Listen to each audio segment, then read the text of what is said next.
So, hey everybody, my name's Gary and joined by my friend Luther over here. And we wanted to have a conversation this morning. Admittedly, we both watched the Be the Bridge, Stephen Furtick, Pastor John Gray interview. So there's probably a little bit of mimicking of that here, but truth be told, we had our own conversation prior to that, and just, you know, after we got to kind of the end of our initial conversation, we both really felt like, man, we could share this. So I don't know if you want to just talk a little about who you are and how we know each other. And... Okay. Yeah, my name is Luther Wade. I'm currently the youth pastor over at Shiloh Baptist Church. I've been in that position since 2007. While serving as a youth pastor, that gave me the occasion to meet Gary, who was no, not poor guy, who was a youth pastor at the time. Was a youth pastor here at Groton Bible Chapel at the time as well. We had some cross bridge fellowships that gave us the opportunity to meet. I used to meet with him, you know, once a month over at the Cornerstone when it was over there in the Groton Plaza. And so our friendship just kind of grew from there. From there, we would talk to each other, not just at the meetings, but we formed a friendship from there. So we have nearly a 20-year friendship that will allow this conversation to be both effective and meaningful. I was excited when he reached out to me because I felt like he was genuine in his wanting to reach out. It wasn't him trying to absolve himself of any white guilt. It was just a friend reaching out to a friend in these troubled times we find ourselves living in.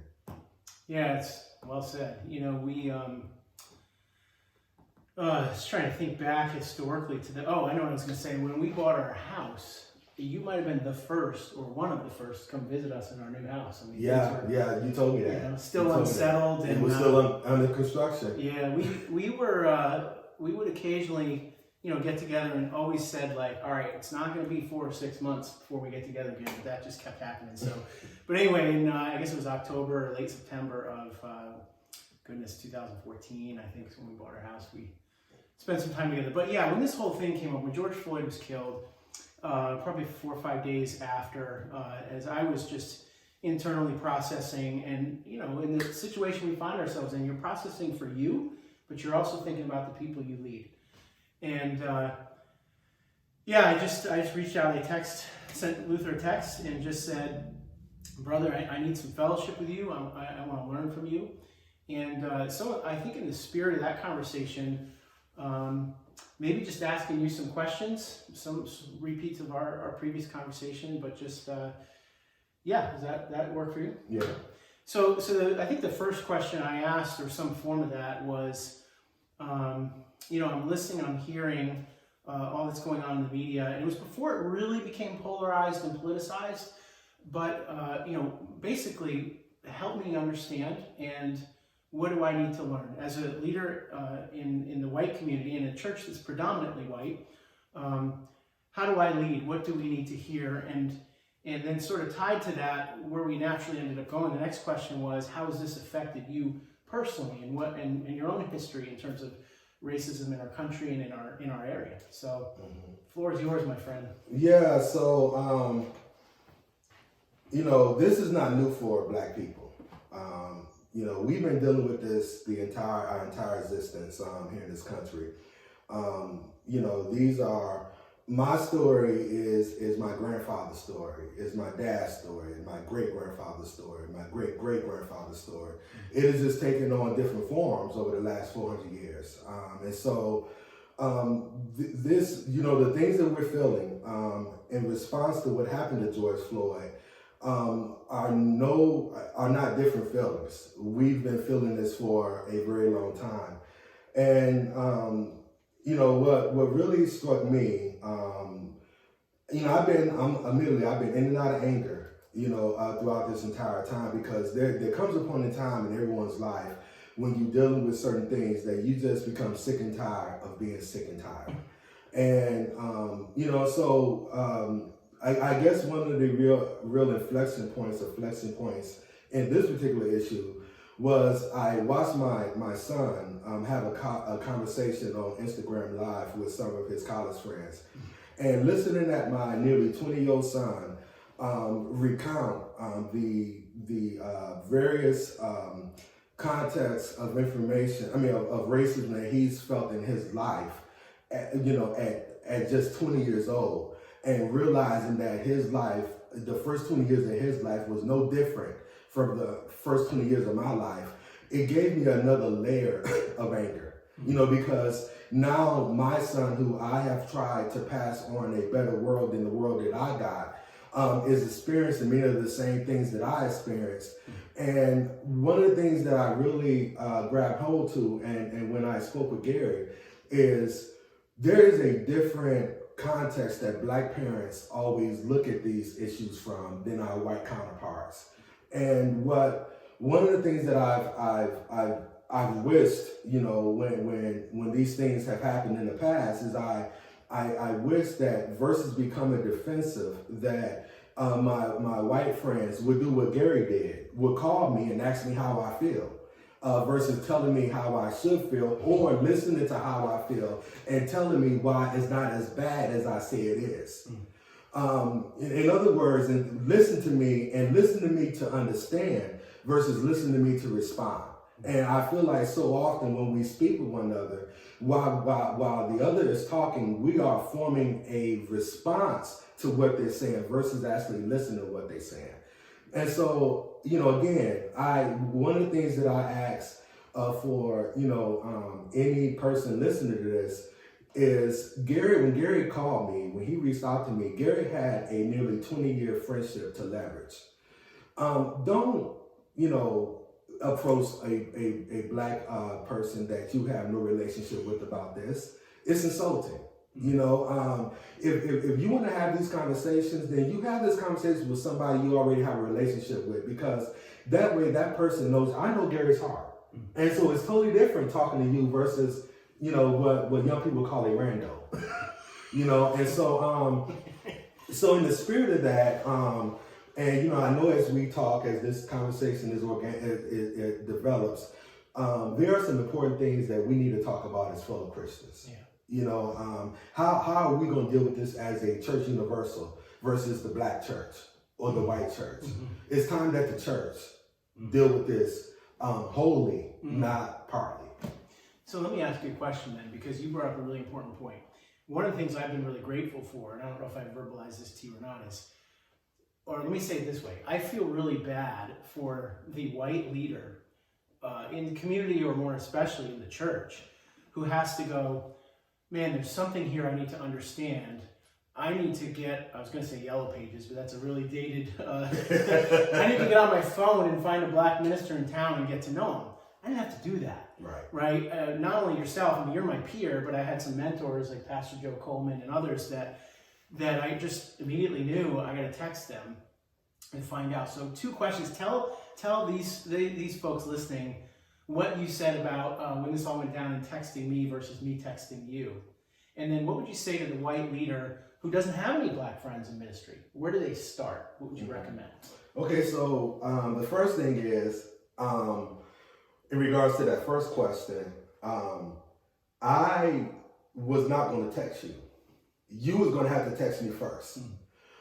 Because as the person who has dealt with this his entire life, if you are truly my friend, truly somebody who cares about me, and you see how this issue is impacting, Black people you don't know, because but you see them on TV, and knowing that I'm Black is, I'm obviously a Black man myself. If you are genuinely concerned about my well-being, I don't have to reach out to you. You will reach out to me.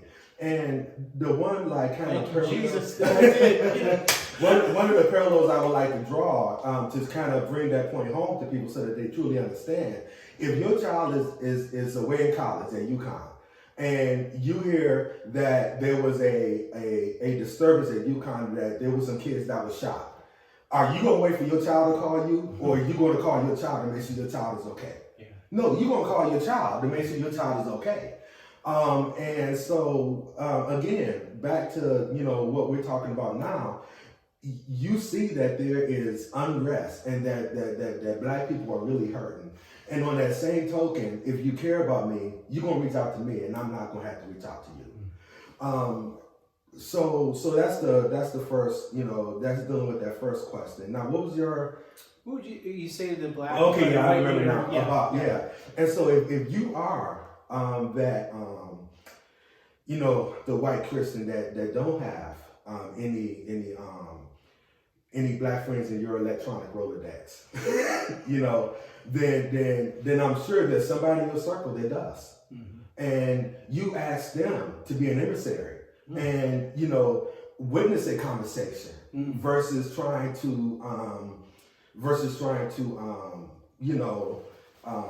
start one yourself. Yeah. Because again, it's offensive. Or, you have a black coworker, who you may not be friends with, but you have a relationship with, and leverage that. Or if you're not even comfortable in a person to person, or you may think that this person you may think you want to reach out to is interested in a person to person, do something. Go to your boss.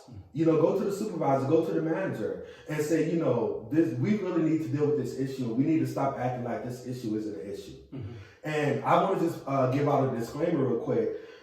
Although I'm a black person, I don't speak for all black people. Mm-hmm. I just need to make that that point clear. We're not monolithic. We have different voices and different views on things.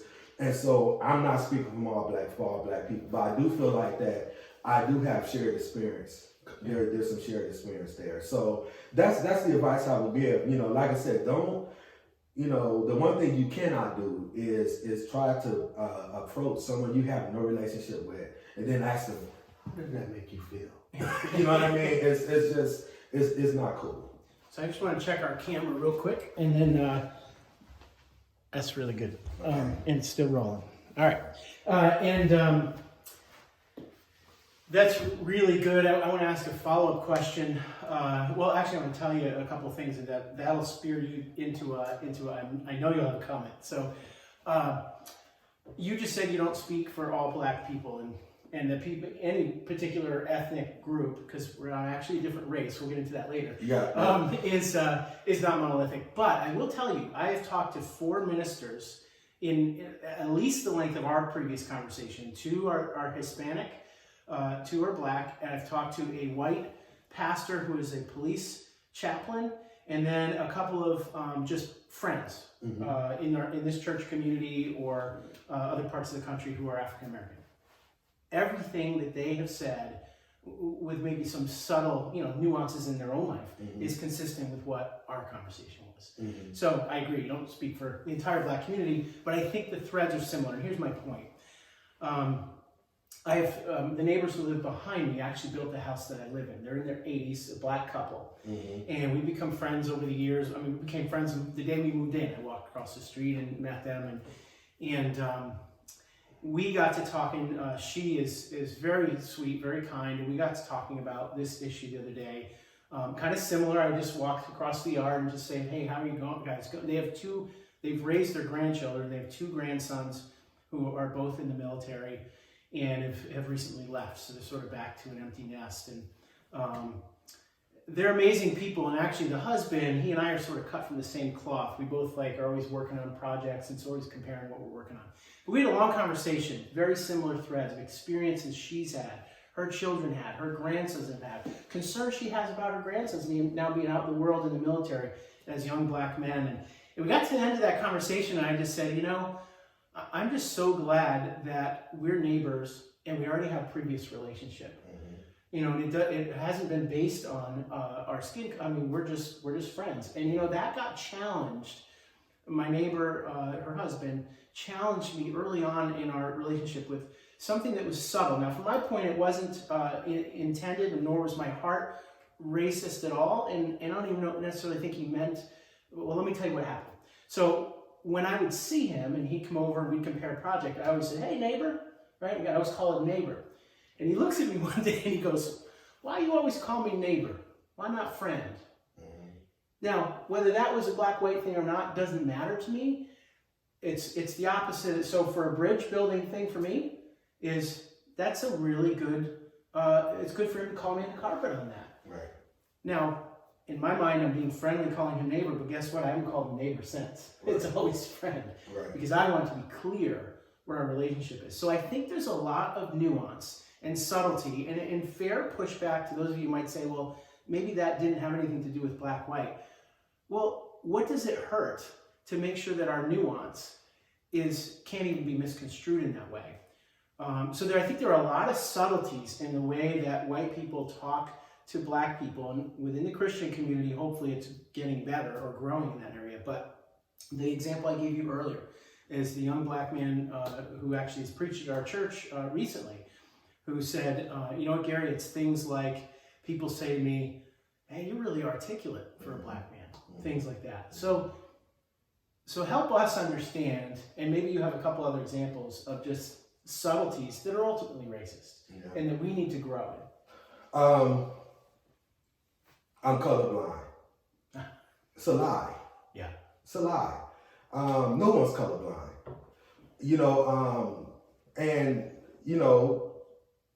Don't label yourself a racist for seeing me as a black man. Because guess what? I'm a black man. Yeah. And when someone tells me they're colorblind, my instant reaction to that is, what are you trying to hide? Or follow up to that, what are you guilty about?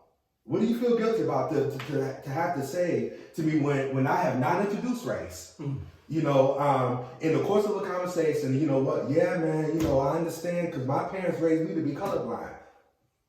Well, I'm sorry if your parents raised you to be that way, because that's not reality. Yeah. Because the reality is when I'm encountered by a stranger, no matter what position that stranger they hold, the context they view me in, or the lens they view me in, is the lens of a black man. And that's irregardless of position. When I was in the Navy, I had white subordinates, and I know that they saw me as a black man, not as an E5, not as an E6, but as a black man. And the reason why I knew that is because when they would get orders from me, it was different. The response was different versus the response to a white supervisor.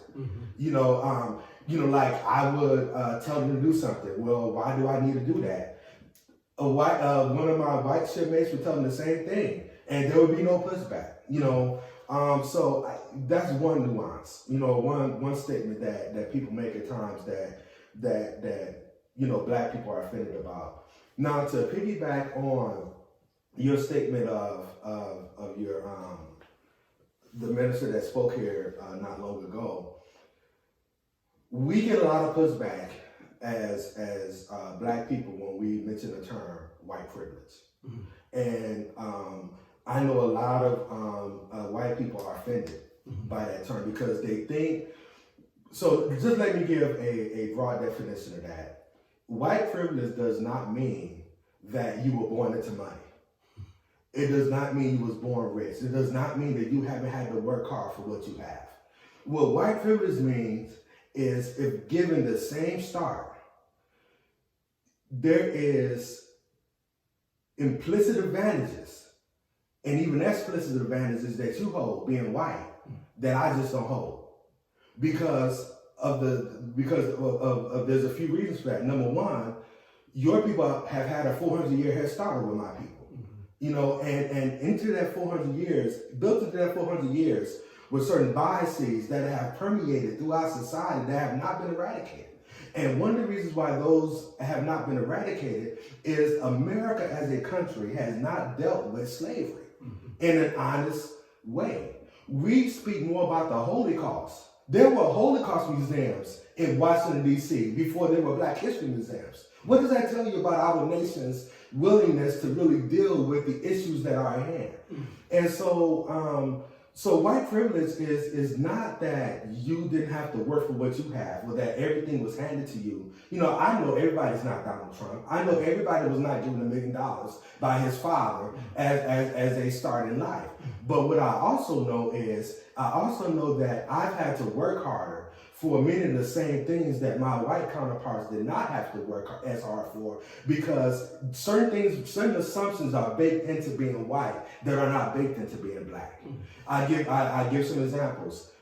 First example, when I was in high school, when I first got to high school, even though I scored, in the 90 percentiles in almost all the standardized tests that I took, I had a high school counselor still try to get me to take shop classes versus being in academic classes.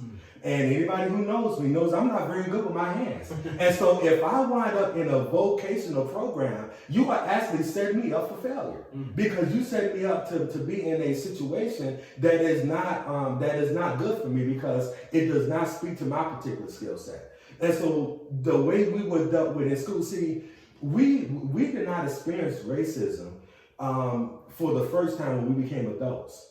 This racism is based on the systems that are in place, because there was not a single system in our country, whether it be educational, economic, political, criminal, every institutional system that was put in place in this country was the initial implementation of it had the oppression and degradation of black people as a written rule. It was okay. The very Constitution that we hold so dear, in the original document of that text, black people was only considered 3/5 of a person.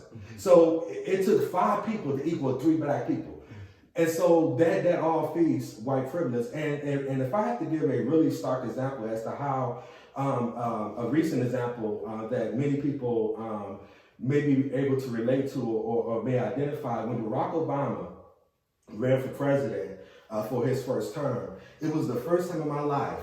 And when Obama ran the first time was in 2008. And so in 2008, I was 34 years old. In my 34 years, it was the first time I ever heard a news commentator remark about Barack Obama's articulate ability. Because it is assumed that if you make it to the level of being able to gain your party's nomination and run for president, articulation is something that is assumed, because it's assumed that you're intelligent, except for him. In fact, the only time, and I'm not going to name any names because I don't want to disparage anybody, the only times a president's intelligence was ever spoken about was when people thought he wasn't intelligent enough. And like, again, I'm not going to name any presidents, but, or didn't speak well enough. That was the surprise, that this man made it this far, and he really don't talk well. He made it this far, and he really doesn't know this, that, and the other. But in Obama's instance, he had to prove that he was, instead of it being assumed that he was, and that's really white privilege in a nutshell. So you unpacked a couple of things here I want to get into. You talk about 400 years. So one of the pushbacks to 400 years, and you and I had this conversation a couple weeks ago, that I think is really helpful for people. I'm going to articulate this part, and you jump off on it. I think for one of the things you had said to me was, and correct me if I'm wrong, I'm not looking for you to apologize for slavery as if you've done it. You said something like, I haven't been a slave and you haven't owned slaves.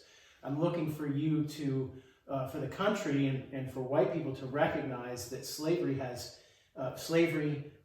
Jim Crow, civil rights, all the way down, has influenced some worldviews, attitudes, mindsets, and institutions. And so I've heard that several times in the conversations I've been having. The image that's come to my mind is sort of like, we've got roots that go back to that time. Talk a little bit about that. Yeah. Again, just to reiterate the point that you correctly said that I articulated in our first conversation. It's not, white people don't have to apologize for slavery. Acknowledge that slavery still has an impact on the way, on the states and conditions of people to this day. Because the advantages that were created by that system, those advantages are still being reaped to this very day. Just to give a couple examples. So yes, the Emancipation Proclamation happens or whatnot, and so now blacks are literally not slaves anymore. Okay. And so initially what was created from that was you had a black trade class, that because blacks were the only ones who dealt with, who did that type of labor. And so we had unique skills as a result of being slaves for all those years. And so, so what wound up happening was, instead of being slaves now, we're being workers who are earning wages that are not commensurate with the work that we're putting out. Mm. And so we went from being free labor to cheap labor. Mm. Well, guess what? Cheap labor is not really much better than free labor because you still are being undervalued, and so, and then the other part to that as well is the value that's being assigned to you is not being assigned by you, it's being assigned to you.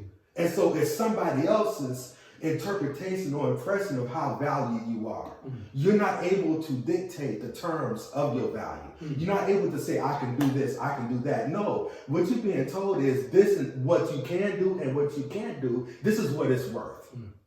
Whereas, white people at the time could go in and they can expect a certain wage from an employer because it was a standard type wage. Mm-hmm. So that's one thing. And so now you push forward and you push into, Jim Crow. And once again, Jim Crow, it assigned values to us. It assigned certain rights to us, and once again, these advantages have continued. They continue to permeate society. And although we're no longer called slaves, we're still called something. We're not called peers. Mm-hmm. We're not called colleagues. Mm-hmm. We're not called, friends, for the most part. We're not allowed to live on the same side of town. We're not allowed to go to the same schools. That farce that came out about separate but equal, it was a farce because there's no such thing as separate but equal if you're funding one school and you're not funding the other school. Mm-hmm. And so, all these different things, they continue to permeate society. And so now, you push forward a little bit further, and now you got the Jim Crow era, which kind of led to the civil rights movement and whatnot. And so now, we start to get, for the first time in our nation's history, certain rights that have been guaranteed to other folks are finally now starting to be given to us. Now, you notice I said guaranteed to others, but then I said given to us because they're given to us on paper, but they're still not guaranteed. Mm-hmm. Because even though it's written law that we got the right to vote, you go in to register, you got to count how many jelly beans is in the jar. Mm-hmm. You got to pay a tax that no one else has to pay. Mm-hmm. You have to break through all these barriers just to get the right. What does the Constitution say? That all of us have a right to liberty and the pursuit of happiness. Where's our liberty? Where's the right to our life? Okay, so again, these are wrestling matches. The only thing I'm pointing out is the wrestling match that has been going on in this country from this country's inception. And then so you move forward and you moved into the era that I was born in. You move into the 70s and so now you're 10, 15 years into post civil rights and everything else, but you have redlining. And so you have certain neighborhoods, certain cities who have written into their city codes that you can't sell property to a black person, even if that black person can afford the property. And so what does redlining do? Now redlining, it is a form of segregation. Because you're guaranteeing the certain population based on how you write your city's documents. Okay, and so now we move forward and we move into the ages that I'm in school and everything else, and then you had the Rodney King incident happen towards the end of my high school life.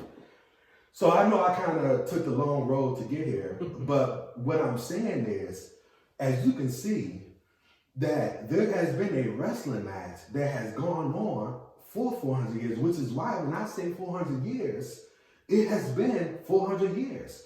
And there has been progress, but we're far from finished. And those systems that again, one of the reasons why I say 400 years, because these systems that we live under now were starting to be established 400 years ago.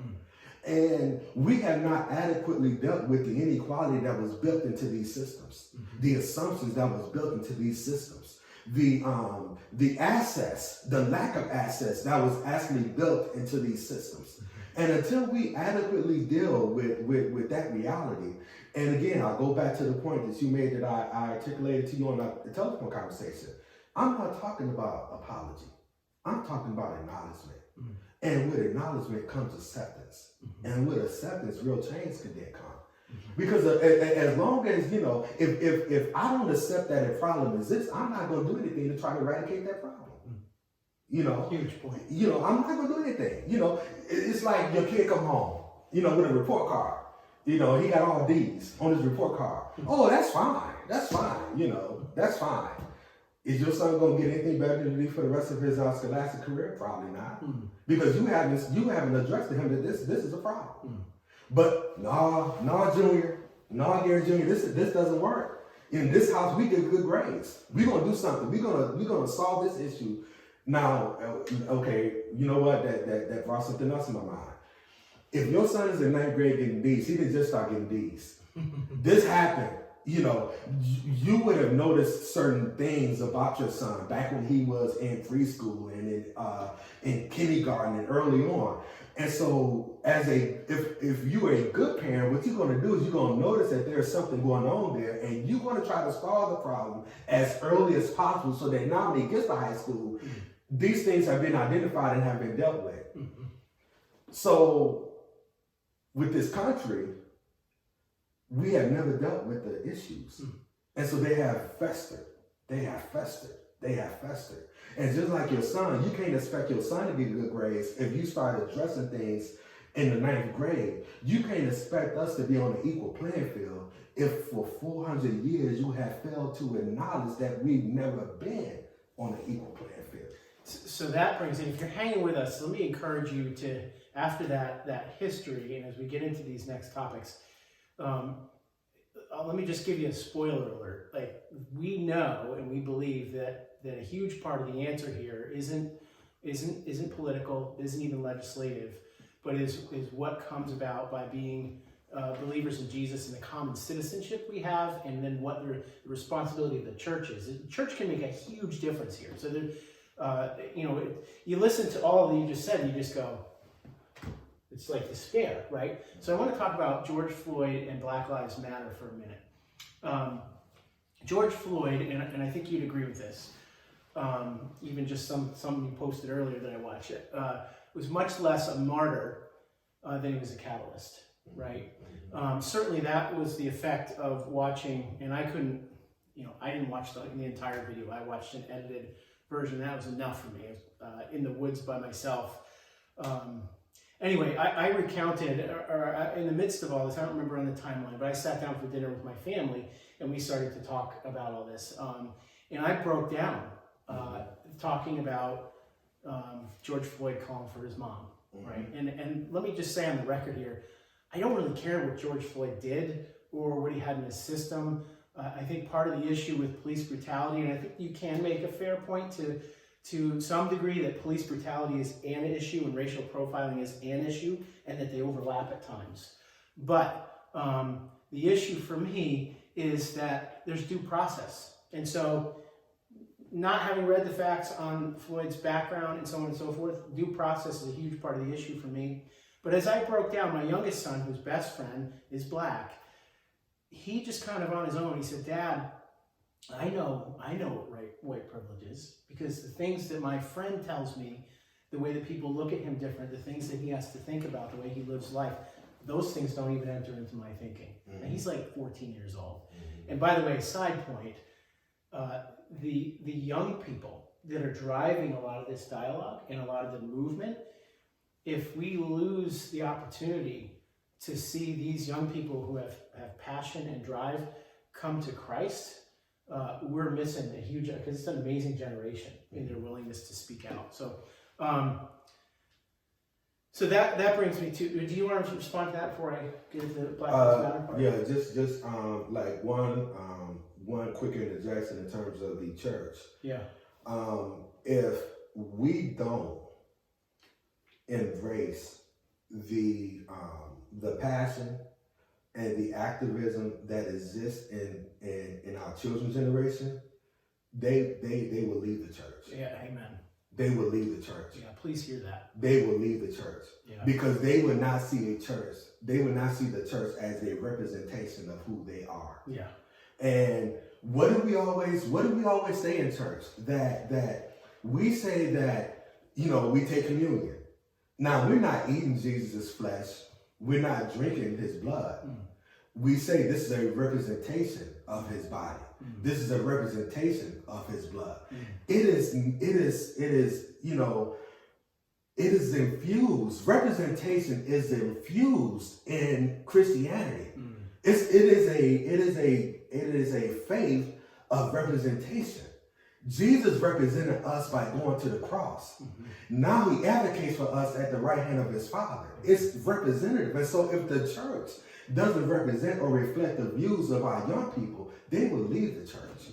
And so that's what I, because I know where you're going. So that's just what I wanted to interject. Yeah, well, maybe we come to the Black Lives Matter conversation later. Then maybe we jump. It's a jumping off point, because I think there's a tremendous, and I said this this past weekend in our baptism service. There's a tremendous opportunity here, and I really wanted Luther to have.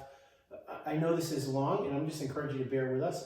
I wanted him to have platform here, because I think it's really important that. Being the white church, and we're going to start to talk about the fact that we're a homogenous church in a minute, but being the white church, it's really important that we listen, that we be a listening friend, and yes, dialogue is a part of that. But to your point, not having a sort of formed response before we get to the end of it. But as we talk about, now we're kind of stepping aside from just being a black man and a white man who are friends. Now we start to talk about being two guys who have been redeemed and regenerated by the saving work of Jesus on the cross. That changes the dynamics altogether. And so there's two things that you and I have, one that everybody has and one that not everybody does. The one thing is there's a misnomer in the idea of talking about our different races, right? Genetically, we are 99% and plus genetically the same. We are of the same race. We are the human race. And the genetic difference is in ethnic expression. So we already have commonality at the highest. We have so much in common. And that tiny percentage of a percentage point that's different is what we spend all this time, to your point about the history of our country, putting each other in different categories. And historically, whites doing that where it concerns blacks. And I've told the story, and I don't want to wax too long here on this, but I've told the story about growing up here at GBC, doing these joint baptism services with St. John's Christian Church, when they were mostly a black gospel church, and we were even far more, primarily white than we even are now. We're more diverse now than we were then. And how driving away from those events, which were about, I think, twice a year or so as a kid, my father saying, and I already having these feelings, this is what heaven's going to be like. So the ethnic expression within our one human race is a huge point of it is his glory expressed in his creation. And like everything in life that gets tainted by sin, we take something he intended to be beautiful and we corrupt it and we make it ultimately evil, and we sin against each other in the midst of that. So in terms of our humanity, right, everybody has that. You don't have to be a Christian to have that in common. But the blood of Jesus, and we've looked at the passages over the last couple of weeks, right? Ephesians 2, there's the dividing walls removed. There's no longer hostility. And you could make the argument that even cultural, racial, and religious hostility between Samaritans and Jews may have been even more awful than black-white racism in the United States. But whether you agree with that or not, point is, there's no division. But we don't live and act as if there's no division. And that includes the church. One of the things that I've become convicted of in this whole season is the church has had several opportunities in the history that Luther described, to step out and stand out and say something, and they shrunk from that. So George Floyd brings us it's a catalyst to a nexus point where we can stand up and say, what happened to George Floyd is wrong, and it represents something that's wrong with our society and culture. And when we start to look, that goes all the way back, Let's acknowledge it and start to have these dialogues. Then the church gets to step into this position and have a unique ability, because we are already one in Christ, to say, man, we can get out front of the culture on this and model what brotherhood looks like. And certainly sisterhood too, because, there's only 2 guys here at this time. But anyway, that's a lot. Wasn't as long as you talked. No, I am very verbose. I don't think you're going to ever have a segment of this conversation that's going to be longer than mine. So react to some of that. So, in my lifetime, and I believe I will be accurate in saying in the lifetime of this country, what the church, outside of the civil rights movement, because the white church really did infuse itself into the civil rights movement.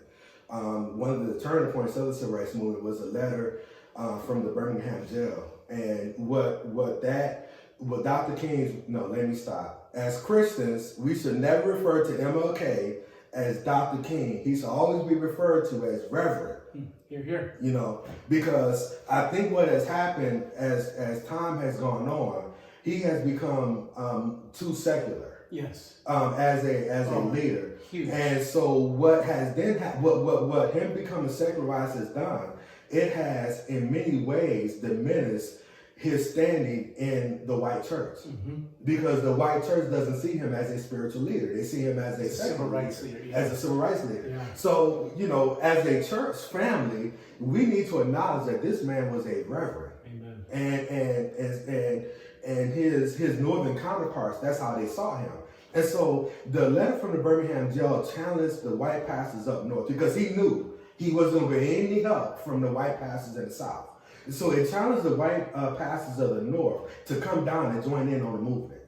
And one of the great martyrs, his name escapes me right now, but one of the great martyrs of the civil rights movement was in fact a white student activist who came down to Alabama from Massachusetts and joined the movement. Okay, so outside of that, I'm going to make that point of distinction, because if I didn't make it, I wouldn't be historically correct.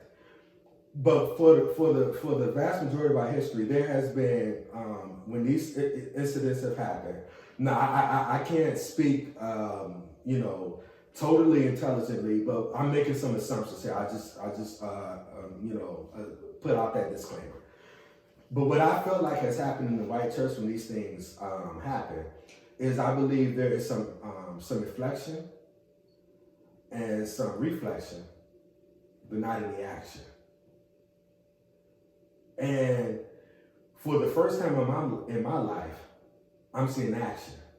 But to the point you made earlier, the action I'm seeing is of young Christians, not the Christians of my generation and older. And this is a harsh truth.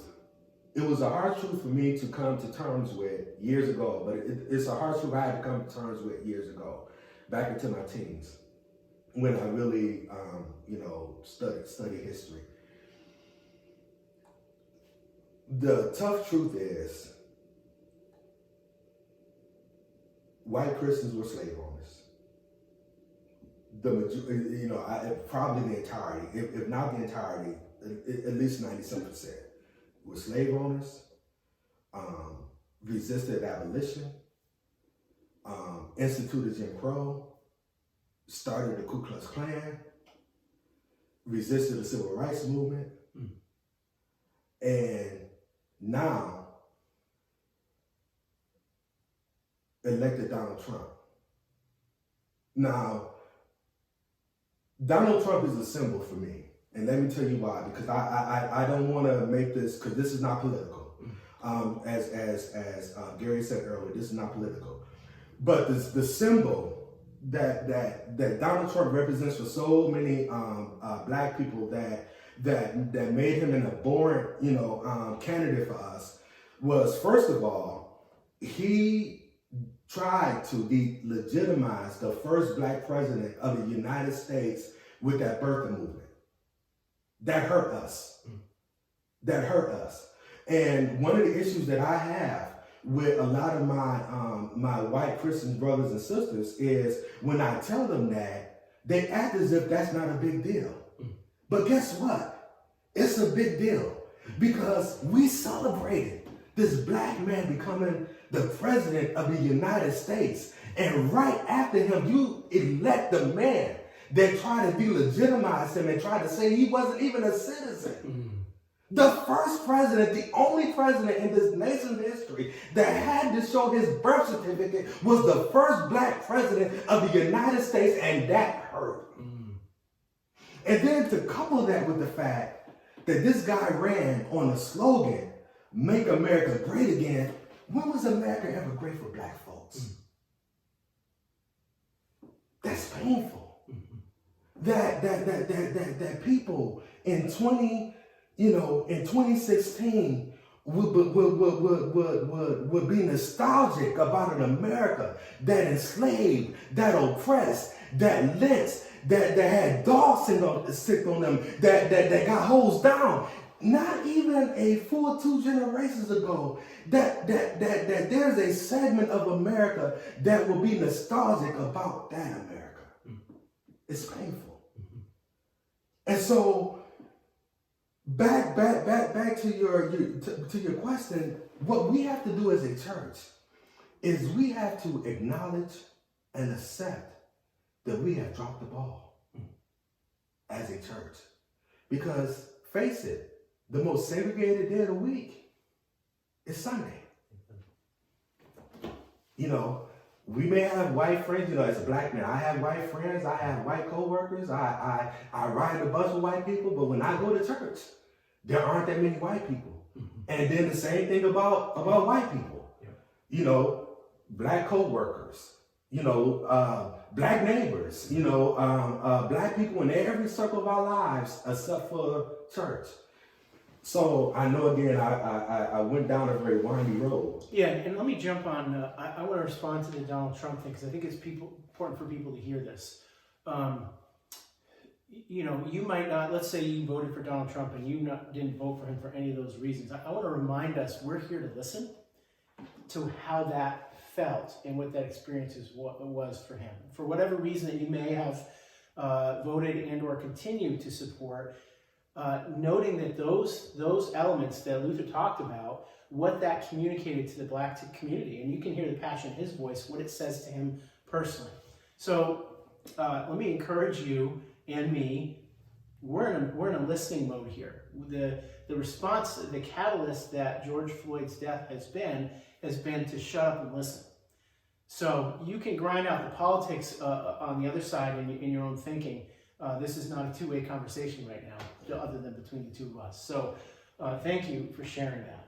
That's helpful for us to know that perspective. And so I want to get into the Black Lives Matter thing this morning or this afternoon, and then move toward, maybe we can reach some sort of conclusion here. Because again, there is hope. But I've been really careful in my conversations with my black friends, and even some of my Hispanic friends, to not rush to, I'm an optimist, right? I'm a creative problem solver. I love teamwork. So I can start to get excited about the hope, but we need to hang in kind of the woe for a little bit, listen well and not rush to that. But we are going to get there. But I will tell you straight up, and I don't know if we've had this conversation, that I have problems with the Black Lives Matter from an organizational standpoint, and some of the things that they've said, people that they've put out front, so on and so forth.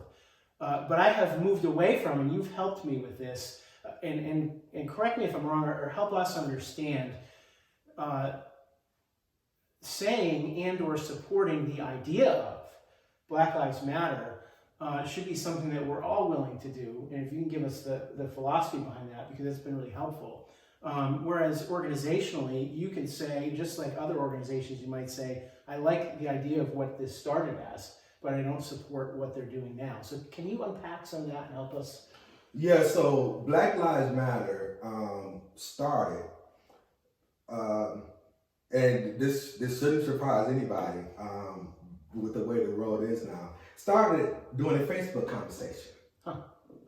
And so when Trayvon Martin was killed down in Florida, for going, and all he had done, the only thing he was guilty of was going to the store to get his brother some Skittles. On his way back, because he was black and wearing a hoodie, George Zimmerman perceived him as being dangerous. You know, white kids wear hoodies all the time are not assumed dangerous. But because Trayvon Martin was a black kid wearing a hoodie, he was considered dangerous. His dad lived there. He had every right to be there as anybody else. So fast forward a little bit. So he gets killed, and two ladies on Facebook are having this conversation, and one of the ladies on Facebook says, you know, don't Black Lives Matter? So that's where the whole Black Lives Matter after that, because you know how everything goes in today's society, a hashtag was formed. Yeah. Black Lives Matter. And so that's the etymology. That is where the movement and the hashtag emanated from. And then, you know, I mean, you can see all that has happened since Black Lives Matter became a hashtag. The killings haven't stopped.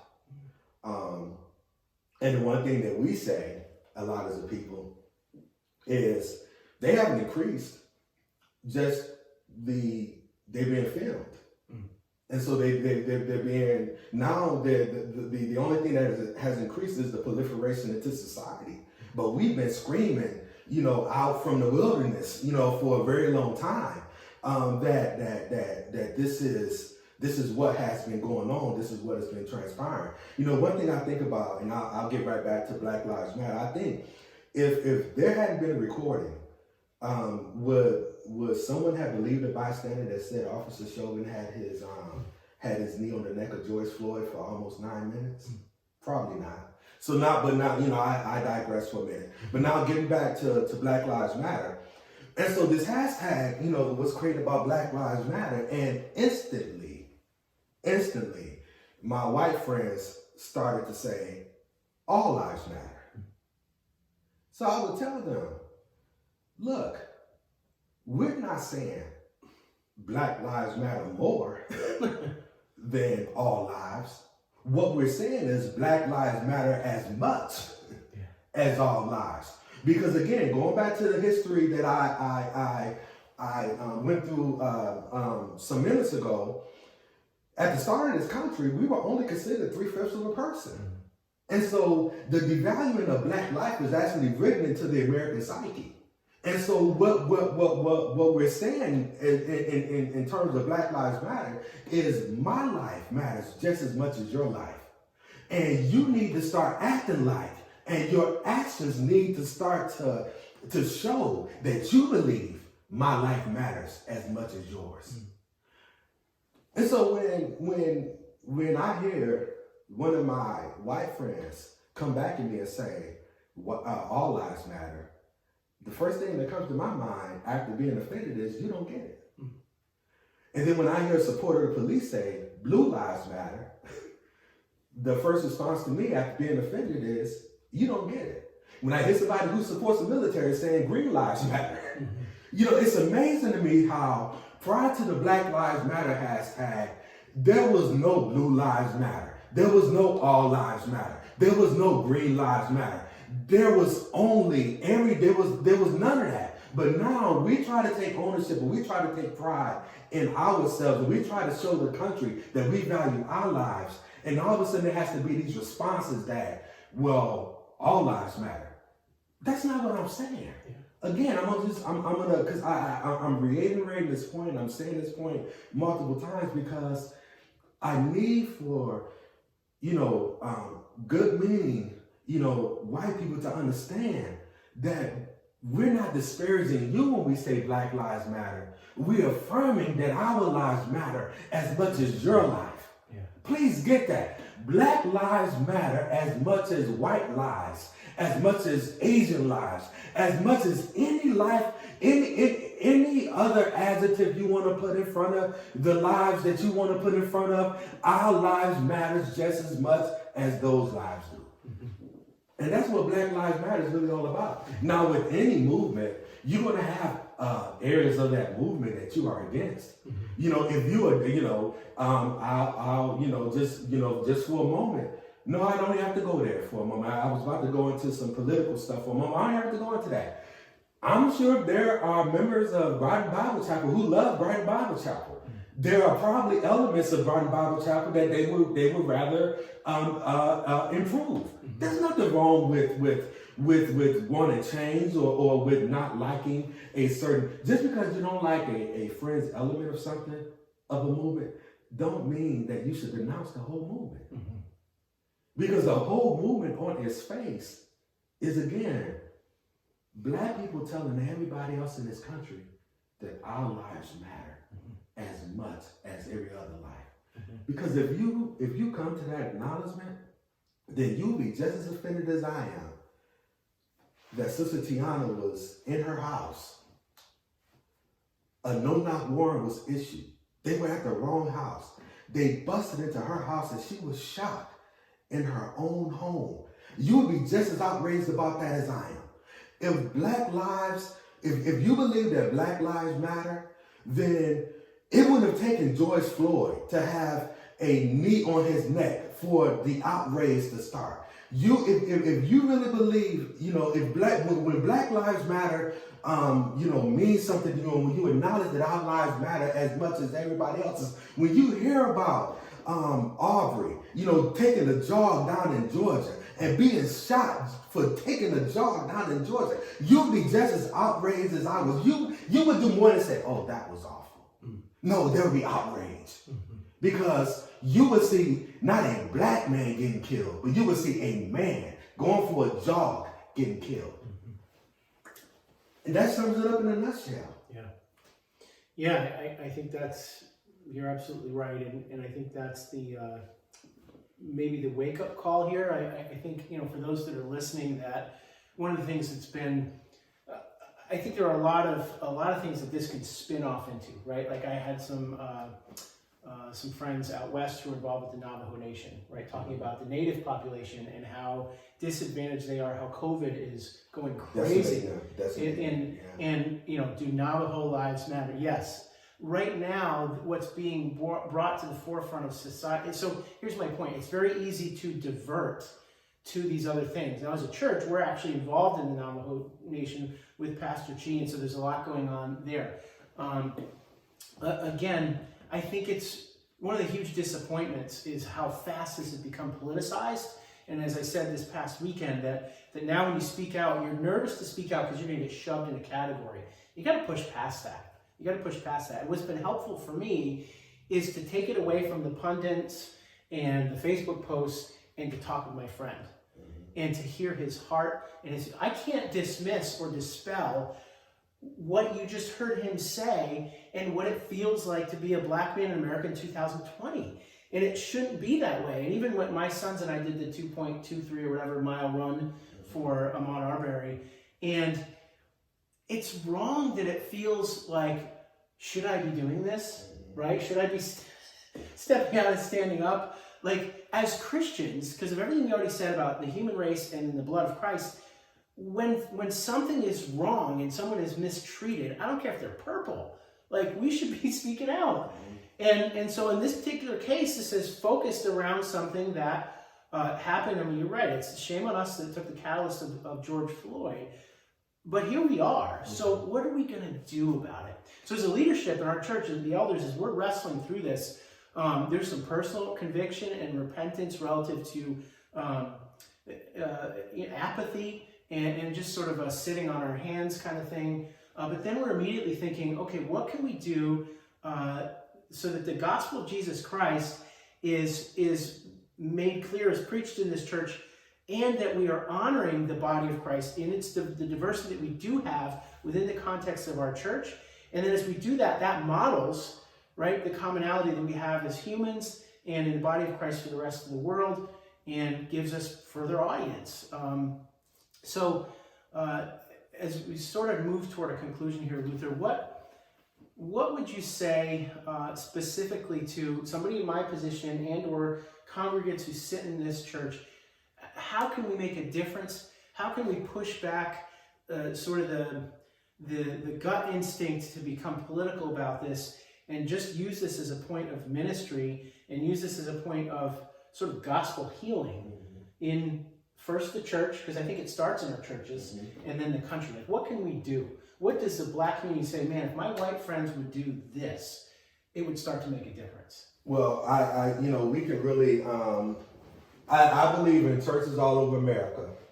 One of the things that has to start to happen, and I think this would be something that would resonate with you very well, being a youth pastor prior to being a senior pastor, is we have to start to listen to our youth. The Bible says the child shall lead them. Mm.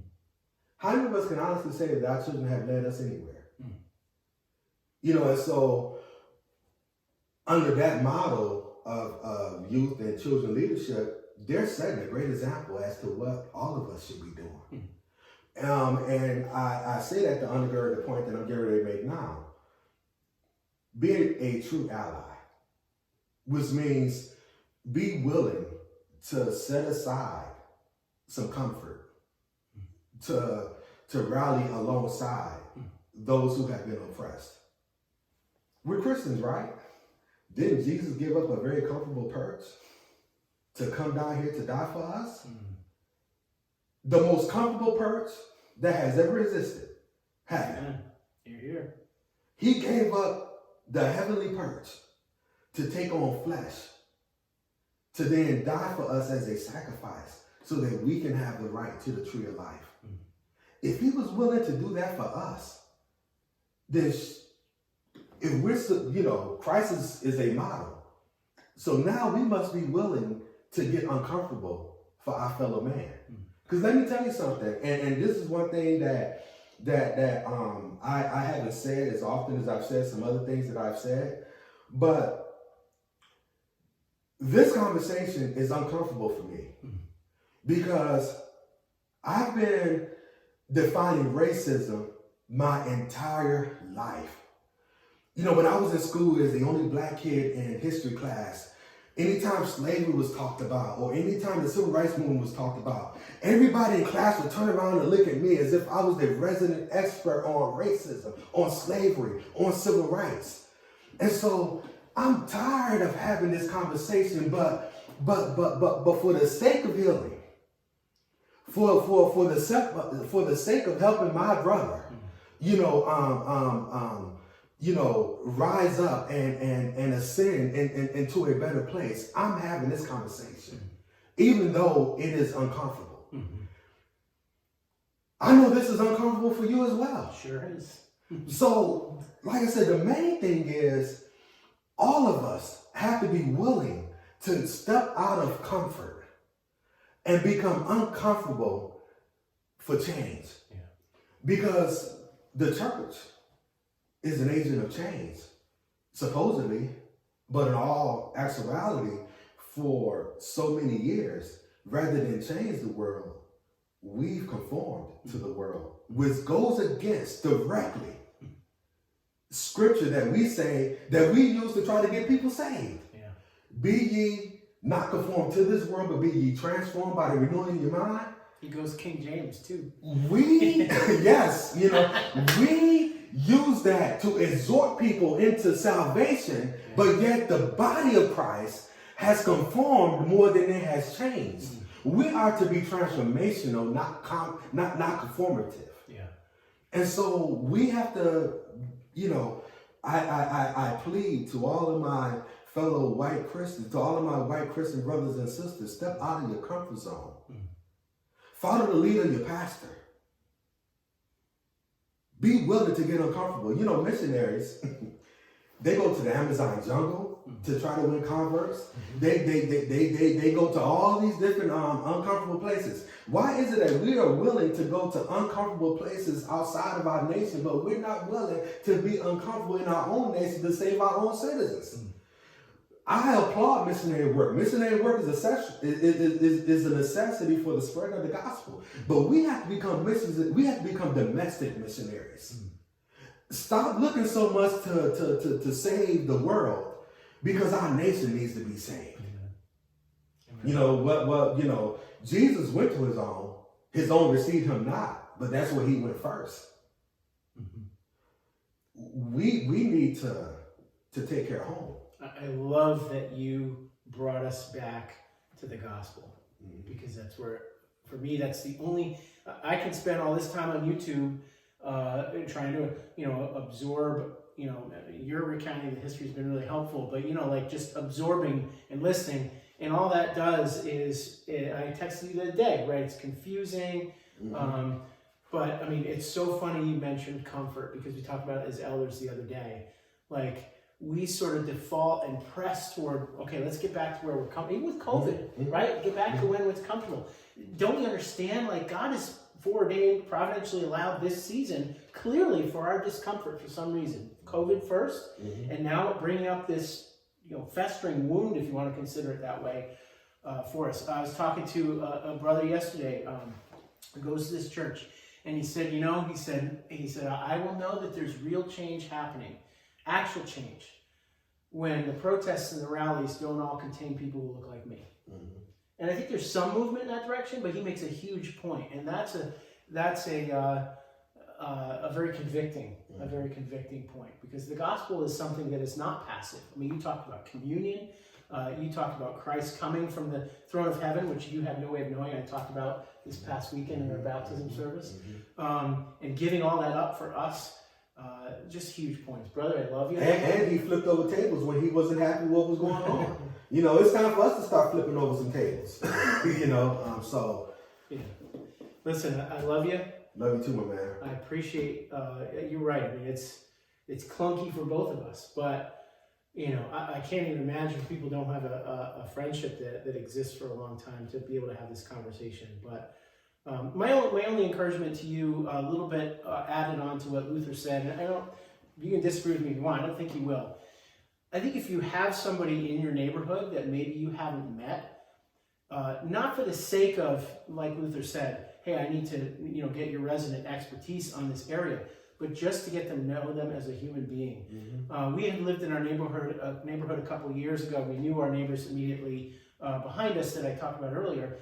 There was a man who lives kind of around the corner down the street, dark black man, and hadn't had a chance to meet him. So I walked across the street one night. He was out in his yard, and we just got to talking, and he had a very thick African accent.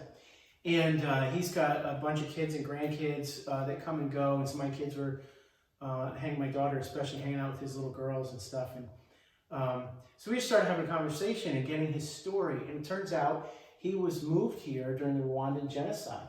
Had been in an apartment in East Lyme, and then moved to this home. And just getting to know his story, becoming friends with this man in my neighborhood. And then, I think for me, as I've been thinking about this, relative to what I just said about reaching out to somebody in your neighborhood who's, just different than you, I've thought to myself, I've had a couple conversations with him, I've gotten to know him, but we need to break bread together, and so getting out of your comfort zone is a really good thing. That doesn't mean it's always fun, but I think that's where, that's everything that you said. It really comes back to the gospel and what God can do when we're willing to take a risk and to stand up. So anyway, last word is yours. Yeah, I want to just make one quick statement. First, I just want to affirm what you just said. If you have not just, and I'm going to even, add to it a little bit. Any neighbor that is in your neighborhood that you haven't met yet. Great point. Extend. Because if I'm your black neighbor and I've noticed that I'm the only neighbor you have come to, and I haven't seen you knock on anybody else's door, then that's gonna make me wonder. Why is this my door? You know what I mean? And so that's we want to be equal. And so if you knock on my door, knock on his door too. Knock on that door as well. And then the last thing is, and just to inject a little verbiage into this situation that's been full of everything else.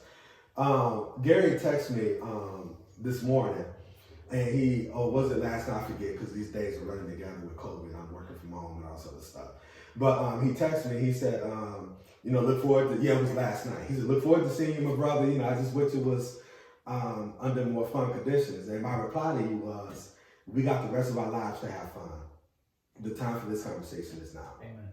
And this conversation is a start, but it's a great start. And, you know, we have to take advantage of the momentum that conversations like these can create, because this is not an isolated incident. We're not the only two, you know, co-laborers in the gospel that are having this conversation. Ours might be the longest. It might be the longest. Definitely longer than John Gray and his boy. But yeah, so you know, we just have to take advantage of the momentum that is being generated throughout this moment. We don't want to look back on this 10 years from now and say that, man, we had a chance. Yeah. And we didn't do it. You know what I mean? Because policy does need to change, but the heart needs to change first. Policy will never change without a change in the heart.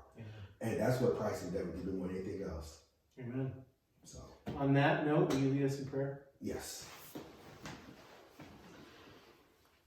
So, Father God, we just want to first say thank you. We say thank you for the sacrifice that you gave us so many centuries ago. The sacrifice of your Son. Jesus, we thank you for counting not robbery to leave your perch in heaven, to come down here to set an example for us on how to live on this earth. And Jesus, in that example, you dealt with all people. In fact, if we really look at your life, we can honestly say that your primary reaching out was to those who have been rejected, those who had been left out, those who was least thought of.